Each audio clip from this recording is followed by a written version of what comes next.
కోడి మాంసంలో మనం ఏ భాగాలు తినకూడదో ఇప్పుడు మనం తెలుసుకుందాం. కోడి మాంసంలో మామూలుగా మెడ భాగం అనేది తినకూడదు. ఎందుకంటే ఆ మెడ భాగంలో కోడిలో ఉన్న మల్యాన్నంతా కూడా ఆ మెడ ఉన్న భాగం నుంచి బయటికి వెళ్ళిపోతుంది. అందుకని మెడ భాగం అనేది తినకూడదు. రెండోది తోకలో తినకూడదు. తోకలో కూడా వైరస్, బ్యాక్టీరియా, వ్యర్థ పదార్థాలని ఎక్కువగా బయటికి పోతాయి కాబట్టి తోకను తినకూడదు.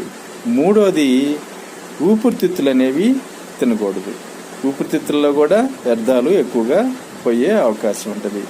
నాలుగోది చర్మం స్కిన్ తినకూడదు. స్కిన్ ఎందుకు తినకూడదు అంటే ఈ స్కిన్లో కొవ్వు శాతం అనేది ఎక్కువగా ఉంటుంది. అదిగాక స్టెరాయిడ్ ఇంజెక్షన్ చేసి లావ్ అవ్వడానికి చేస్తున్నారు కాబట్టి ఈ చర్మంలో అనేది కొవ్వు ఎక్కువగా ఉంటుంది. కాబట్టి అందుకని గుండెకి సంబంధించిన వాళ్ళంతా కూడా ఈ చర్మాన్ని తీసేసి తినొచ్చు.